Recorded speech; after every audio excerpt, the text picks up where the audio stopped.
start. This is Dr. Richard Ellison. Yes. Hi, everyone. He was kind enough to be here last October to ask questions about the COVID. So now we're on to a new subject related, vaccinations. And so Dick, you're the co-chair of the COVID task force at the UMass Medical Center in Worcester, is that right? Yes. Good. So in general, how is the vaccine rollout going? Well, the hospital went well. The hospital rollout went well, but the state rollout's been, I say challenge would be a good word to use. There have been the issues with the website this week has really just added to the extra anxiety for everyone. I do think, though, in terms of looking at what's actually happening for the state issues mainly has been we just don't have enough vaccine. There are far more people who want to be able to get the immunized than there's vaccine available. And that's probably going to be the case for another couple of months. I do think things will get better when there's hopefully the approval of the Johnson & Johnson vaccine. And that should be hopefully within the next 3 to 4 weeks. I always actually would have thought that we had heard from the FDA already that they were scheduling meetings about it. But I would think that they'll be scheduling a meeting to look at the Johnson & Johnson vaccine and within about 3 weeks, and I would think that will be approved shortly thereafter. And what about the AstraZeneca one? AstraZeneca seems a little bit further behind. They've not applied yet to the FDA for emergency authorization review. So all these vaccines are getting approved under what's called EUA, emergency authorization. So they're an interim step. They've not gone through all the same kind of analysis that a normal vaccine would go through. And normally it would take 5 to 6 years for a vaccine to get approved. The shortest time ever would be 5 to 6 years, and this has been an unbelievable scientific accomplishment to get it approved so quickly. Is that partly because people like you have been studying vaccines, and so we know how to do it better, or why was it so quick? Yes, partly there actually have been a lot of, so what's probably has not gotten a lot of press is that we had the SARS in 2003, and then we had something called the Middle Eastern Respiratory Syndrome virus. These are both coronaviruses, and both cause very severe disease, but and so there's work was started to be done to develop vaccines for them. They just never became pandemics, so there's not really an urgency for developing it. So they've got maybe 1,000 cases ever of MERS, and they only had about 8,000 cases of SARS back in 2003, and it disappeared. So there was not a lot of scientific push or urgency to try and develop a vaccine. So no one was ever licensed one, but there's a lot of groundwork had been put in place to do that. Right. So remember when they, maybe it's still a problem with testing, there was a lot of components that you needed for a test, like the vial and the agent and so forth. Mm-hmm. Is that a problem with the vaccination manufacturing, that there's shortages of components, so they're not able to keep up, or is it just a fact that you don't have the capacity to make the vaccine that quickly? Yeah, well, it's two things. So no one has ever tried to make enough vaccine to vaccinate the entire world there. So just to make the number of plastic or glass vials in the rubber stoppers is 100-fold, 1,000-fold greater than any other company had ever tried to do before. So there is a logistical aspect of just manufacturing enough glass vials to do that. The other thing is that the first two, Pfizer vaccine and the Moderna vaccine, use a brand new technology.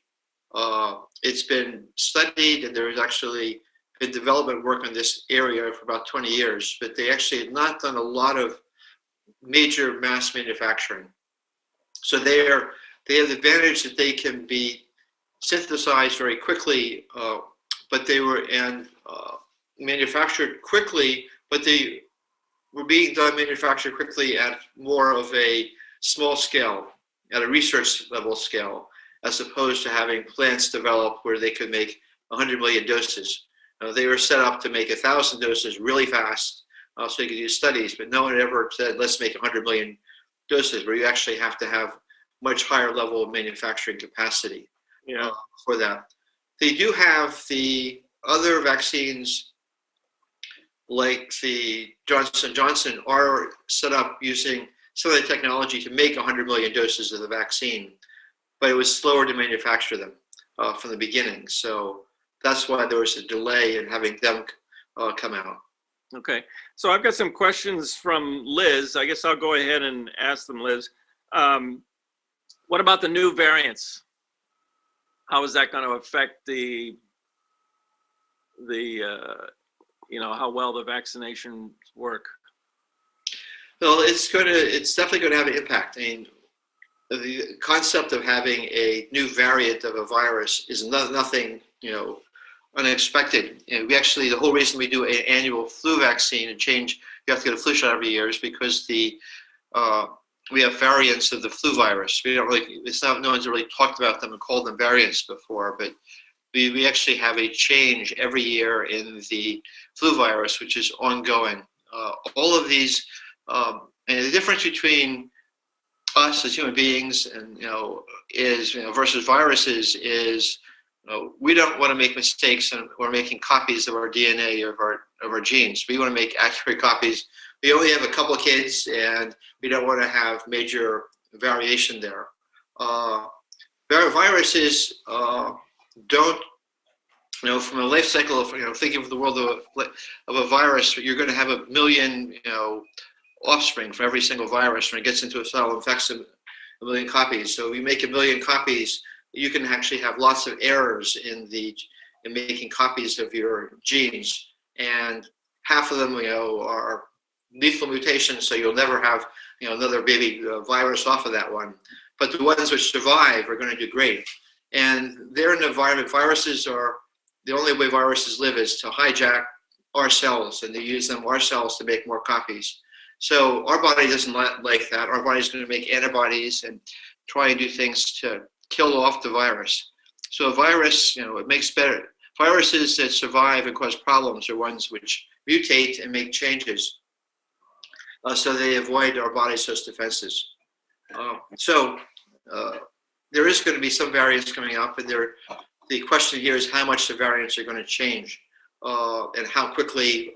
The more the pandemic spreads, the more millions of people are affected, the more variants are going to be popping up. So it's not going to be 2 or 3 variants. There are going to be hundreds of variants which are going to come up about this.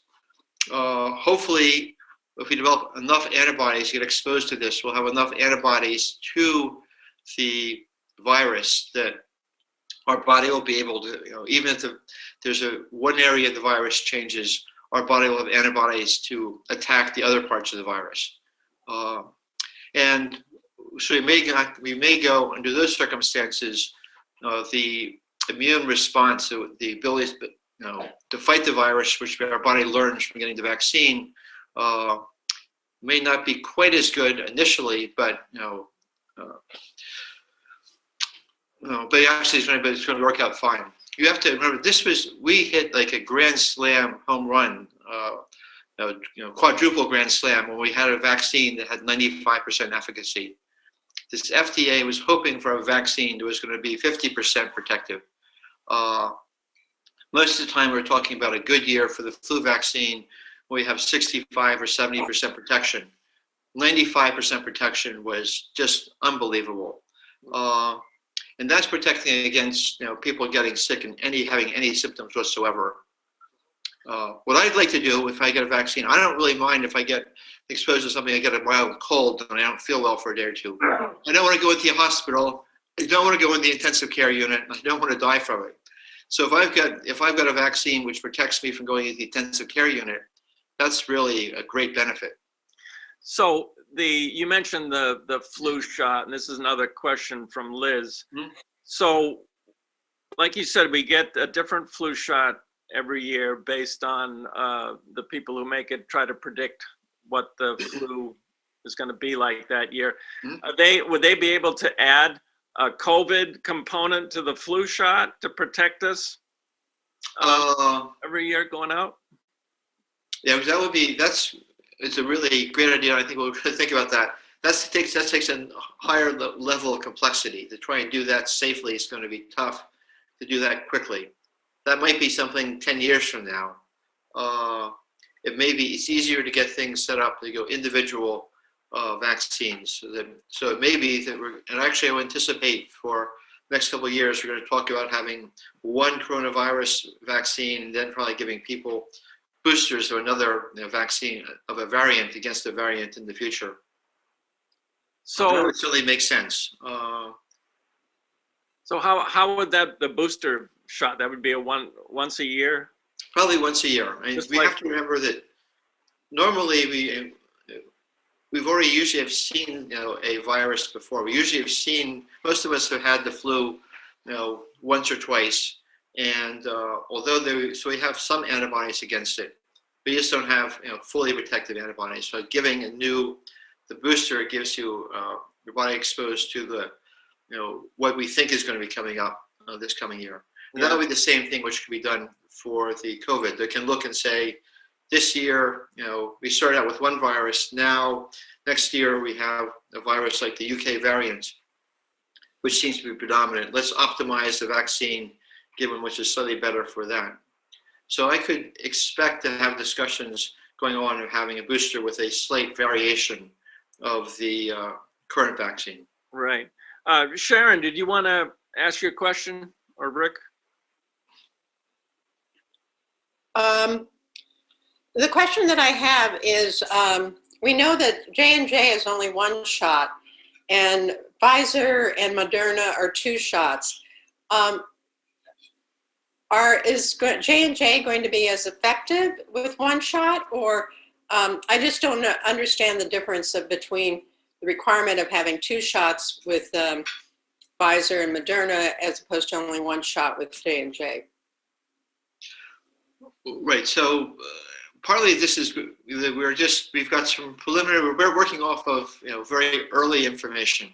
Again, this is something where we were talking about this virus we didn't have really cases at UMass until last March. So less than a year ago, we're talking going from not having a single case in Massachusetts to actually having a vaccine.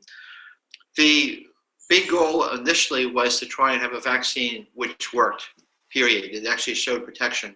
And the preliminary studies that were done with Pfizer and Moderna, the group that looked at it said, this looks like we're getting antibodies, but if we give a booster, we're probably even get better, higher antibody levels. So they designed a study where they gave 2 doses. And Pfizer said we wanted to give it at 3 weeks, and Moderna said at 4 weeks.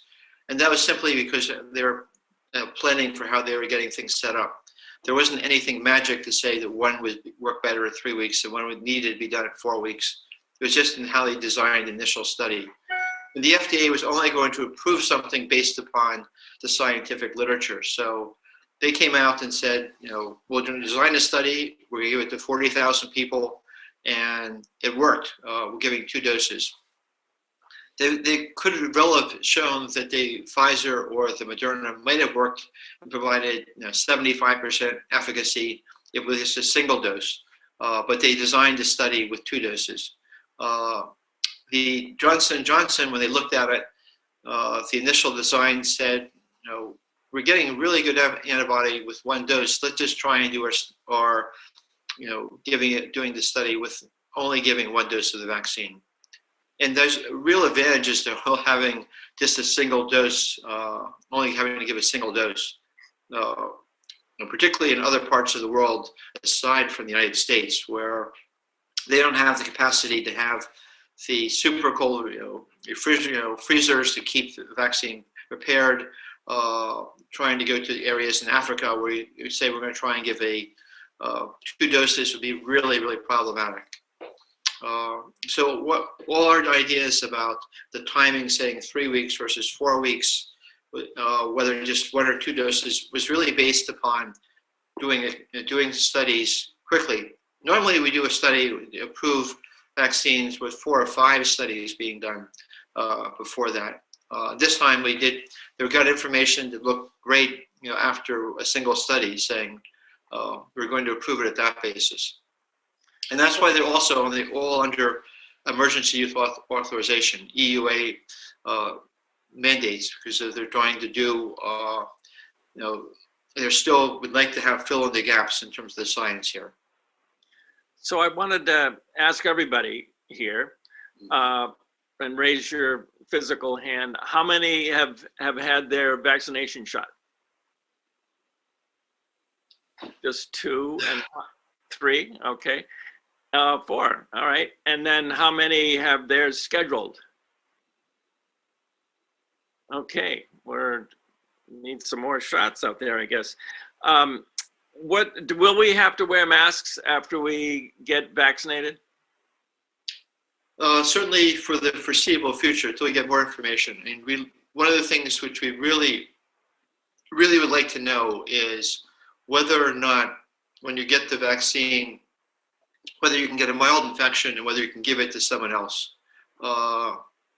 Because the studies were done, again, they were done very quickly, and they looked for people to say, is this going to protect people from getting sick? And so the Pfizer, Moderna, these studies were done. Did anyone develop symptoms? And if they had a symptom, you were then had a test on, said you did have COVID or not. They didn't look and test every single person who got the vaccine to say, or some of the people who have no symptoms, have they picked up the virus? And more importantly, if they picked up the virus, are they shedding the virus and giving it to other members of their family? So we literally don't, have that information. Pretty much every day they're now, seems like, they're now scrambling to look to try and get more information about that. I saw something, I believe yesterday from headline saying that Dr. Fauci says he feels that there's preliminary data suggesting people are getting protection from preventing transmission to someone else. If you've had after you get the vaccine, you're not going to give it to someone else. But we really don't have that information yet. Huh. What about pregnant women and children? Yeah, so again, they did not design the studies. They wanted to do, when you do a study first, you do your first study, you want to try and give it to people you think have the least risk of complications. So in general, you give a study to healthy adults and usually non-pregnant women, and you usually do not give it to children. There were, however, a number of pregnant women who became pregnant during the course of after getting immunized, and it appears to be very safe in pregnant women. We do know that the outcome of pregnancy can be worse in someone who has COVID. And we're not seeing birth defects with that, but we're seeing premature labor, early deliveries, mothers becoming ill. So just and having having more trouble with their pregnancy. So it's now recommended for pregnant women. Studies are now being done, getting started up for children now. So one of the vaccines is approved for individuals over the age of 18. The Moderna, actually Pfizer, I think is for over 16. They're now doing studies down to age 12. As soon as studies are done showing that it's safe in children down to age 12, they're going to take it down to age 9, and then younger children from that. There'll be progressive information about children. Okay. And once you're vaccinated, I think I can kind of predict your answer here, but what about traveling on airplanes and going to airports and so forth? It's still going to be, there's still going to be risk too. And actually, the whole question again comes up. We just don't know about this. And with travel, there's going to be more of a concern about being exposed to the variants. And again, we actually may have full protection against the the old-fashioned COVID strain we've had since last March, but not quite as much protection against the variant. So someone may not get there. We don't know whether someone's going to be able to acquire a variant and then transmit that. Mm-hmm. So I think there's still going to be caution about doing that. Okay. And can we put to rest that the virus stays on surfaces and it's mainly aerosol?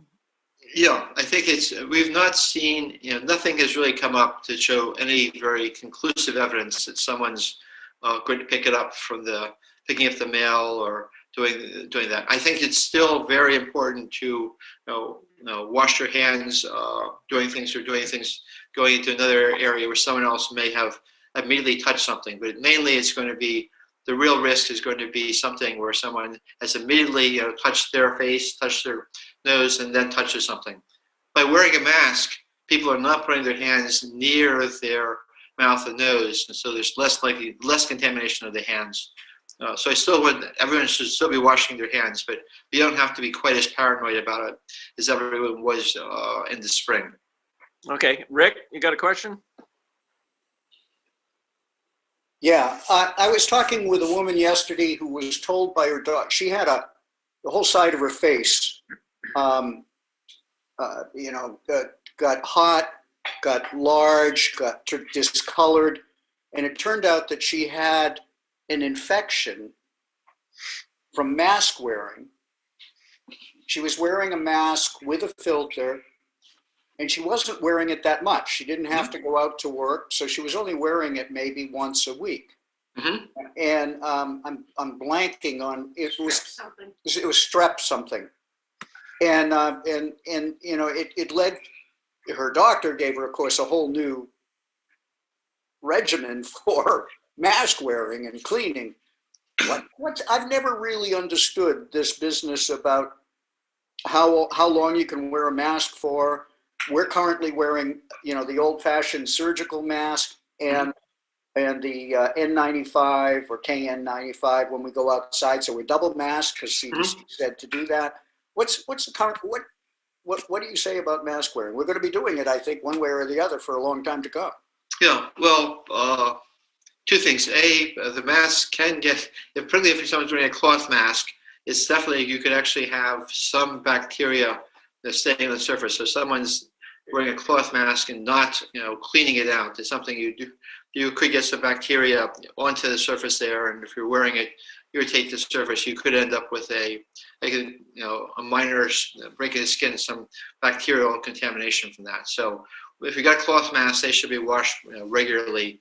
And other than that, most of the, or if you're wearing surgical masks, rotating them there. If you've got a box, letting them sit and dry out for 5 or 6 days between wearing them. That way, or in the hospital, you try and toss them out every day after use. But for KN95s, you probably don't need to do that. You do want to wear a mask which is tighter fitting. If you're just wearing a plain surgical mask by itself, there is the CDC took a while to do this, but I think they started doing much more scientists, putting much more science out about masks after the election. I think there's more freedom for the CDC to actually put out scientific information about this. But it's clear that you probably, if you measure how many particles you can get exposed to, if you just wear a plain surgical mask by itself, you're going to prevent about 40% of small particles getting to your mouth. If you tie the side ear loops, if you go to the CDC website, they can show you how to tie the side ear loops. You can probably, with a surgical mask, get up to 70% protection. A KN95 is going to give you it's designed, if it's really tightly fitting, to be about 95% protection. Problem is that the KN95s, there have been lots of counterfeit KN95s manufactured and dumped into the US market. So you really it's hard to know who is manufacturing most of the KN95s which we have available. So actually, how well they are made is the one question. If you had a well-made KN95, which actually met the Chinese government standards, would be a very effective mask. But there's no way you can guarantee you'll buy that if you go on Amazon. The N95 masks, are definitely clearly the much more protection. They're going to filter out 95% of any particles which come in. And it really is very clear that small particles are higher risk in terms of doing this. We should use the idea of saying 6 feet is sort of a relative distance and not an absolute rigid distance. It's doesn't mean you're 5.5 feet away that you are at risk, and 6.5 feet away there's no problem. We do know that particles can stay in the air for longer, and even 8 or 10 feet away, if you're a small room without good ventilation, that's a high risk situation. So I would like to get the N95s would be very good. If you're going to get an N95, you want to get one which does not have a valve in it. The valves make it more easy for us to breathe out, so it's makes it easier for you to wear it, and it will protect you, but it's not going to protect anyone else you're with unless you cover the valve with another mask. So if you're going to use a N95 with a valve on it, put another mask over top of that. Susie, did you have a question? Yeah, I did. So it's about the variant. You were saying about air travel, and that it might be easier to pick up the variant, while you're flying.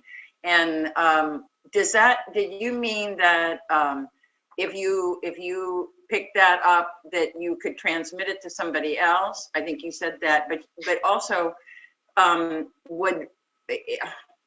likely, haven't had enough coffee yet, how likely is it that we will get sick from the variants after we've been vaccinated?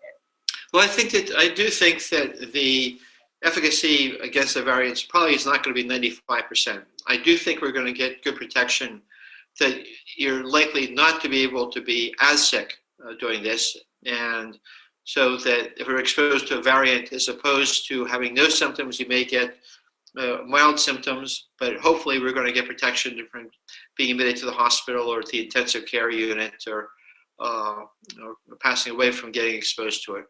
Because we're going to have partial protection.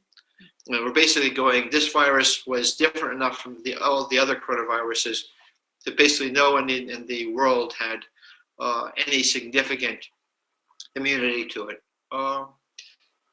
There is a little bit of suggestion that some people exposed to other coronaviruses may have had milder courses. So but most of the time, most of us really had no protection against it. Now when we get the vaccine, we are going to be building some immunity against it. So we're going to always have some partial protection after you've had the vaccine. Of course, on everybody's mind is vaccinations, but what about testing? Should testing keep going at a high rate, and is it? And do we have the capacity to test at a high rate? No, we're not testing at as high a rate as I think we should be doing. I think we're behind in testing. We're behind in N95 respirators. I'm really hoping that they will, the U.S. government's that Biden's going to continue to push to have much more U.S. manufacturing of masks and much more emphasis on testing. And there is preliminary data, very good data, that what we could do is somewhat change our testing strategy completely, how we're doing things. The current tests now we do are highly sensitive. And they basically say that if you have a test now, you can say that someone does not have coronavirus. It does not have COVID right now. But to do that, you've actually had to make tests which are more expensive. They cost a minimum, for the hospital, for a laboratory, $25 or $30. And if you're going and getting tested at Carewell, they're going to charge you $150 getting a test done, which is not practical to do frequently. You could do but also we know is that with this, if you get exposed to COVID, you're probably going to go for 4 or 5 days without any symptoms or any risk to anyone else. Then the virus is going to start really catching on and start growing. And it's going to go from, over, probably 24 hours, going up from having no risk of getting anyone else to being able for you to transmit it to someone else and have very high levels of the virus. So you go from having 10, what we call variants in your nose, to 100,000 variants if your nose that you're shedding it, and the 100,000 is clearly putting other people at risk. Right now we have tests done. The tests we're doing now that cost $25, $30 a piece will tell you whether you've got 10 variants present. But if you actually 24 hours later, you're going to have 100,000 variants. So you could do a very cheap test. Do a test that could detect 10,000 variants. Do that on a daily basis. That's what I'm It's saying. pretty much the same way you do tests for a pregnancy test, where you could actually do a very inexpensive at-home test that could potentially catch 10,000 or more. And that would be able to tell you that, if you're only catching 10,000, it's not going to tell you you don't have coronavirus or you're not going to be sick tomorrow. But it's going to tell you that, for the next 6 hours, 8 hours, you're fine. So you could actually have a test set up that you could do in the morning and say, right now, I don't have 10,000 copies of the virus. I'm not at risk of giving it to anyone else today. And someone could do this. If you could do this for $2 a piece, you could do this, 5 days a week. You could potentially have everyone going to school getting a test done. Or you could say, going to a restaurant and say, we're going to get a test done to come into our restaurant. And you do a test and say, yes, you don't have 10,000. You're not going to be at risk of giving it to anyone else in the restaurant tonight. So you're saying that's possible to do, you think? That is technically possible to do. Yeah. So on a technical basis, it's possible to do that. We actually don't have we just need to have the manufacturing. You could actually do the same kind of test that someone can go to the drugstore, do a rapid pregnancy test kit. They could be manufactured and certainly sold right now at $5. And actually, the beginning gets sold at a cost of $5 to $10 a piece.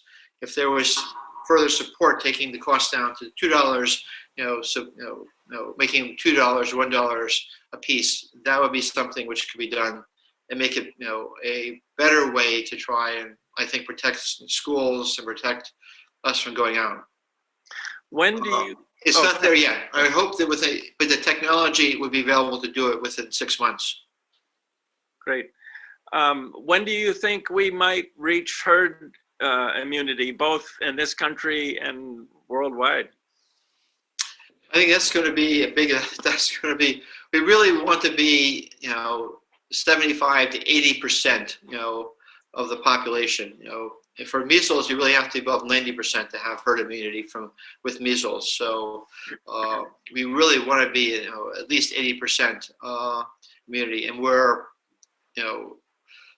maybe 20% in the United States right now have had people have had it. So we're a good year and a half. Even if everyone gets vaccinated here, we can get the majority of the population vaccinated. We potentially, late fall, we might be able to get to that level for the United States. Other countries in the world, though, they don't have the access to the vaccine. So it's going to be a lot longer for that. So in this country, you add up the people who've been vaccinated plus the people who have had it, right? Yes. Okay. And so worldwide, I mean, like you say, there's a lot of countries that can't afford to do it. So what's that mean for worldwide travel? I mean, we're going to be on edge for another 3 or 4 years? Yeah, I think it's going to be, we have to wait for that. I think there's a majority of the vaccine has only been given to about 20 or 30 countries in the world right now. Over 100 countries in the world have not had anyone immunized at all. Okay. So there we are relying on natural herd immunity for that population, unfortunately. Okay, so the last question from me, and then I'll open it up to everybody else, is what's your day like? I mean, I know you're not going into the office, right? You're still at home. Yeah. Okay, so are you reading studies all day? Are you communicating with other hospitals? What exactly are you doing? It's a lot. It's shifted over into, well, it's actually from March through June. It was pretty much meetings every day, 7 days a week. Now it's much more to a general schedule. I just finished up doing 2 weeks where I spent almost my entire day, seeing patients in the hospital. What I'm not doing, which I do a couple, I'll do 8 to 10, 12 weeks a year where I'll be doing that. And the rest of the time, I do a lot of time doing administrative meetings. We're trying to get things set up. Doing work in terms of setting up the vaccine programs for the hospital, for our employees, trying to plan ahead. We're trying to safely open up the hospital so we can start having to have general operations done and get the ORs going back. We did see a lot of people who had delays in having surgery for cancer, for other important operations done in the past, and having this, the pandemic is really having an adverse effect on other people's health just because people were avoiding getting health care, and so we need to try and get that set up.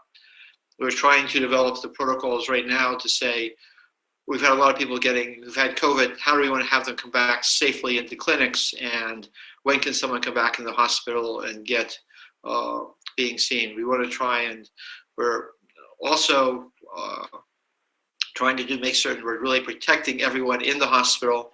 Now there are a lot of our employees who are protected. We don't want anyone to come in the hospital and get COVID here. As things are winding down, we don't want to have the last person in Massachusetts get COVID while at UMass Medical Center. So we want to try and make certain that going back and really educating people again, trying to make certain people do not relax their precautions. And we've got, and also trying to encourage our staff. We've got a lot of our housekeepers and our people who work in food handlers and delivering food trays to that. We want to make certain all of those people are vaccinated. Some of them are frightened about the vaccine, so we're doing a lot of education programs to try and to make certain they are all vaccinated as well. How's your supply of PPE? It's, it is actually, we've never had a problem where we actually lost PPE supplies. We have had a problem where the quality of our PPE has been limited. We've got, we went from having one company having one kind of isolation gown that was highly reliable, that was worked great. We haven't been able to buy that one for 6 months. So we keep having to get different new qualities. I'm sure you, from your work, if you came in, you want to try and get a new supplier every week for supplies and checking things out. If you're trying to do projects, we're having to deal with that. Is any of this made in the United States? Any of the PPE? Majority of it is not made in the United States. The United States had really shipped most of it, the PPE that was used in U.S. hospitals was manufactured in China. We really outsourced an unbelievable amount of our supplies in the past, and I think that just bringing all that industry back in the United States could be really beneficial. For a national security basis as well, we don't want to be in a situation where we don't have the PPE supplies. Actually, in a kind of related questions, is a lot of our medications made over in China? Our medications are made in China. They're also made in India. So almost all antibiotics which are made today are actually manufactured. Actually manufactured right now in India, which is an incredible surprise. Which there's a whole other topic about the concerns about that in terms of antibiotic-resistant bacteria. And why did that leave the United States, that manufacturing of antibiotics? People came back and said it's cheaper to do the manufacturing in other countries. But We worry about all of these superbugs in the in the States. We're saying all the antibiotic-resistant bacteria. What is happening? One of the issues here is it's expensive to manufacture. Too expensive manufacturing because partly U.S. regulations. India does not have the same level of regulations, and it's recently been recognized that in the companies which are the manufacturing plants which manufacture antibiotics, their wastewater contains levels of antibiotics in the wastewater from the plants, which is 1,000 times higher than the amount of antibiotics which we give to someone therapeutically in the hospital to treat infections. Which means the water supply in India, all the rivers are contaminated with antibiotics, which is if you want to try and make a bacteria resistant to an antibiotic, what you want to do is expose it to lots of antibiotics. So India is becoming a breeding ground for antibiotic-resistant bacteria because of manufacturing done there as opposed to the United States. Okay, so that's it for me. Okay, Lee, got a question. A couple. At one point, the limitation on being able to get people vaccinated included the supply of the vaccine, but also the supply of vaccinators. Is staff availability no longer a limit on getting people vaccinated? No, right now, actually, that's not been, we've actually been able to, the UMass, the medical school, actually, all of our medical students have become trained in how to vaccinate. And so they are actually manning many of our vaccination clinics so that there is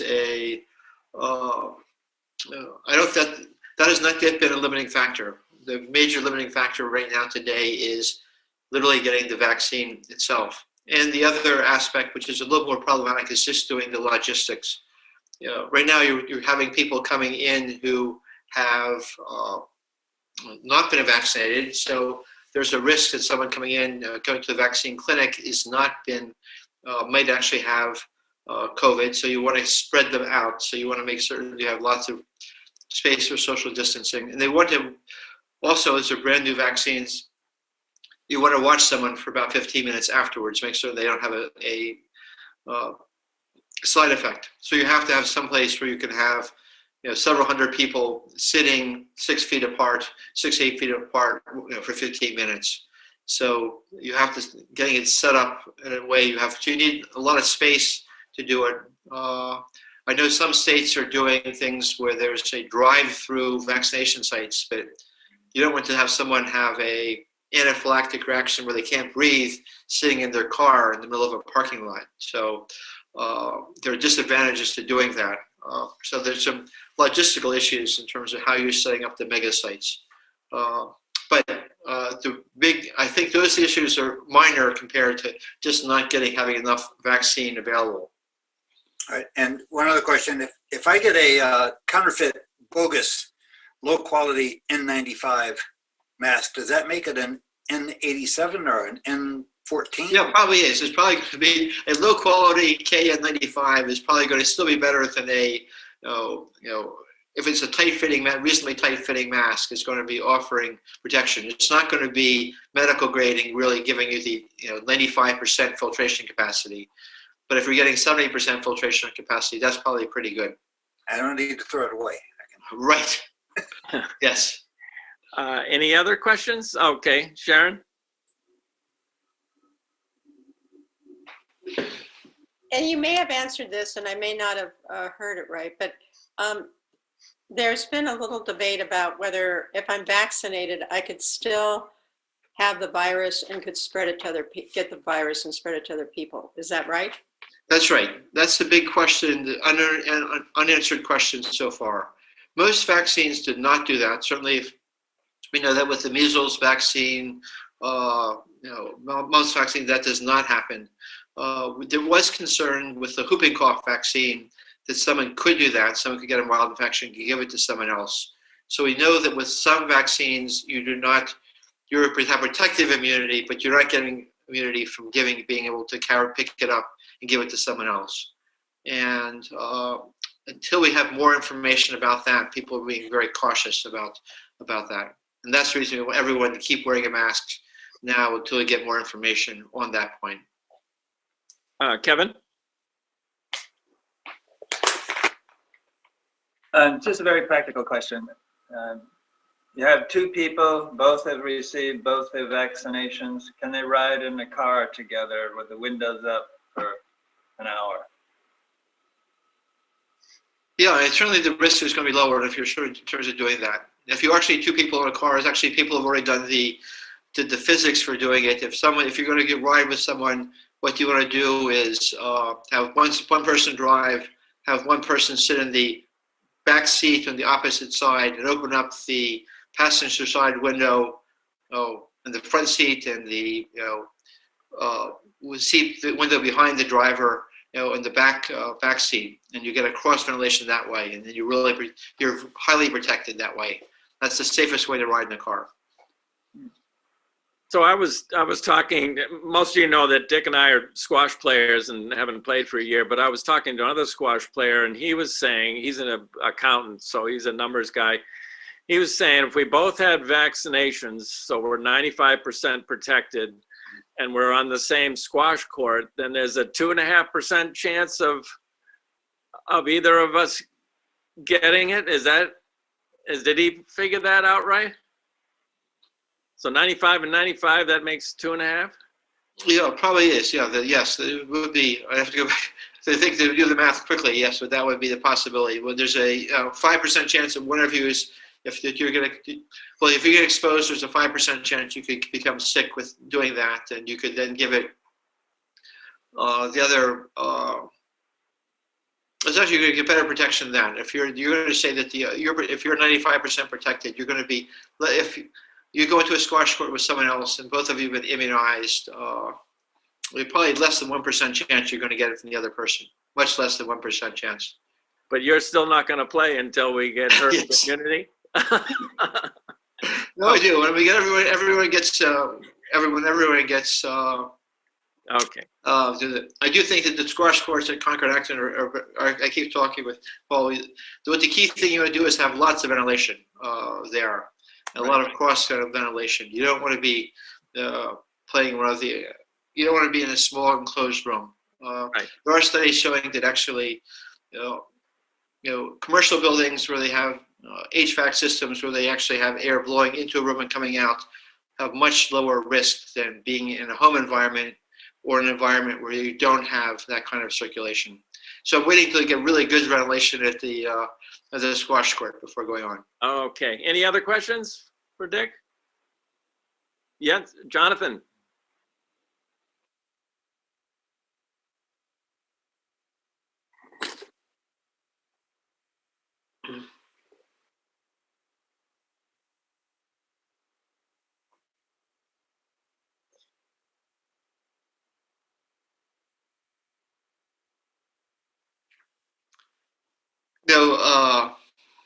So the feeling is right now that we actually has been demonstrated that someone can have COVID more than once.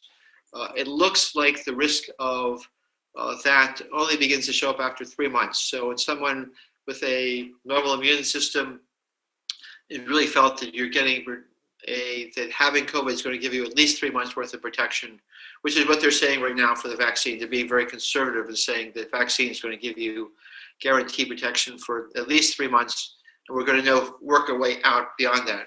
And they're saying 3 months because that was the original studies only went out 3 months. As soon as they had data saying this worked for 3 months, they said, great, we're going to approve it. There further studies are saying getting protection in 6 months or 9 months is going to come out as people have had they've studied the people for longer time periods. If you've actually had COVID, you're going to get an antibody response, and there's actually question people are beginning to raise the question. It's very, very clear if you've had COVID and you're given 1 dose of vaccine, you get the same immune response as though you had gotten 2 doses of the vaccine. So actually having COVID serves as your first dose, and getting the shot serves as your second dose. There's an argument that we should just accept that and then say that this is an acceptable way manage everyone, and then you extend the vaccine further. Having said that, the FDA wants to be conservative about doing this, and that's not been studied. We have no scientific evidence. We have suggestive evidence, but no proof of that's really protective. So I think the FDA is going to say we still want people to get, this what's recommended, either the 1 dose of Johnson & Johnson or 2 doses of Moderna or Pfizer. So your question about whether it's worth getting tested for that, it's at this point there's not a practical reason for doing it. If you wanted to try and find out whether someone's had it in the past, we do it for a couple right now. Clinically, there's this very unusual syndrome in children where they can actually have heart damage associated as an immune response to COVID, and that's been reported in a few adults. So there's some medical reasons to do testing for someone for antibody, but we don't usually do it on a general basis. Any other questions? Well, thank you, Dick, especially for coming in on short notice like you did. And I promise not to ask you to come back until the next pandemic. No, happy to do it. Okay. Hopefully I'll be able to see you on the squash court sometime this year. Okay, great. Sounds good. All right. Yeah. Thanks. Okay. Thanks, everybody. Thanks so much. Thank you. Yep.